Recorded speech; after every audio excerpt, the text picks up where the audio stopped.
Hey, what's up guys, John here. A multi-trillion-dollar real estate fraud has just been exposed. This is far greater than the great financial crisis. Remember back then, a hairdresser or a bartender would own 4 or 5 homes, have a $2 or $3 million real estate portfolio, making up income on these loan documents and just getting the keys and calling themselves a real estate investor. How many loans do you write each month? About 60. Yeah. What was it 4 years ago? 10, maybe 15. Yeah, I was a bartender. Now I own a boat. Well, the same thing happened, except on steroids over the last couple of years. Many real estate investors pretended like they were buying properties to live in them, putting very little down, and now most of them are underwater. This multi-trillion-dollar fraud is going to make the 2008 housing crash look like a walk in the park. The unfortunate thing is this is not an opinion. This is all fact. This is all happening. I wish this was not happening. But facts are facts, and that's what matters. I'm going to show you what's really going on to help position you for what I think is going to be the greatest wealth transfer of all time in the U.S. housing market. Please hit the like button. When you hit the like button, YouTube is going to share this content to educate the people about what's really going on. And if you'd like to fix your credit, we'd love to help you at my company, GreatCreditFast.com. That's GreatCreditFast.com. If you have late payments, medical bills, charge-offs, foreclosures, bankruptcies, repossessions, any negative item on your credit report, go to GreatCreditFast.com. Click the link in the description below this video. Schedule a free strategy session. Take a look at this. So, owner occupancy fraud allows riskier borrowers to obtain credit at lower interest rates. These fraudulent borrowers perform substantially worse than similar declared investors, defaulting at a 75% higher rate. Their defaults are also likely to be strategic, suggesting they pose a risk in the face of declining home prices. Mortgage defaults rise at the fastest pace since 2009 as lenders warn for worse to come. Look at this. So 5.6% is how much homes on average have declined. 5.6%. So when you look at what first-time buyers put down, they put down on average about 6%. 6%. So home values fell 5.6%, meaning their entire down payment was absorbed for all these first-time buyers or investors that pretended like they were going to own or occupy these properties. And so when you start to see this, you're like, okay, well, so if they were to sell, they'd have to come out of pocket dramatically. They'd have to probably come out 8, 9, 10% of the home's value to be able to leave. Think about it, 6% for realtor fees, 5, 6% for realtor costs, closing costs, transfer taxes, anything else that comes up in the sale.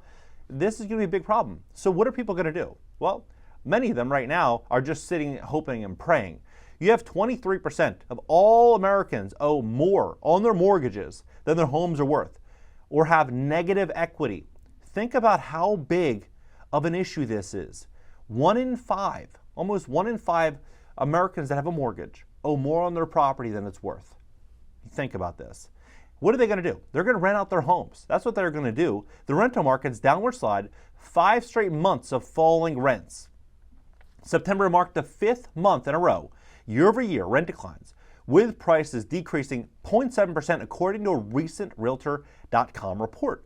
The median asking rent dropped to $17.47 in September. That's only a 5% dip from August 2023 and a 29% decrease from July. But rents are still up 24% from September 2019. Now here's what I think is going to happen. This number 24 is going to continue to decrease over the coming year as we have a 50-year high of apartment construction that's hitting the market right now. 50-year high. You have all these homeowners that have negative equity. What are they going to do? They're all going to rent out their properties. That they don't have an option, right? A lot of these people are going to start renting out their properties if they are forced to. And so you think about what this is going to do. This is going to put a lot of pressure on multifamily landlords, developers, investors. And this is going to be a big issue. Look at this building, for example. How much do you think this building in Portland just sold for? This skyscraper. You might say $200 million, $180 million. No, and nowhere near that. It sold for $45 million. This skyscraper sold for $45 million. New York apartments sell for $45 million. A mansion will sell for $45 million. Not a skyscraper, but this building sold for $122 million 9 years ago. You think about what this means. We're in a silent real estate crash right now. Most people are oblivious to what's really going on. But when you start to really peel this back and you start to look at where homeowners really stand, where the economy really stands, where consumers stand, where banks stand, you'll see that we are walking into a storm, a massive, massive storm. So look at this. In 2020, you have 5.64 million homes sold. In 2021, 6.1. 2022, 5 million, right? So you add it all up, maybe you're looking at 15, 16 million homes that have sold, right? Most of these properties, 6% down, 8% down, 10% down, locked in very, very, very low mortgage rates. And many of these people thought that they had, the ultimate situation, the ultimate inflation hedge. But now they're looking at this property that's falling in value every single month. And as that's happening, they're seeing home inventory start to skyrocket, meaning that supply and demand is going to put even more pressure on their home value, right? So if you look in May, there's 582,000 homes for sale. Then you have June, 613,000.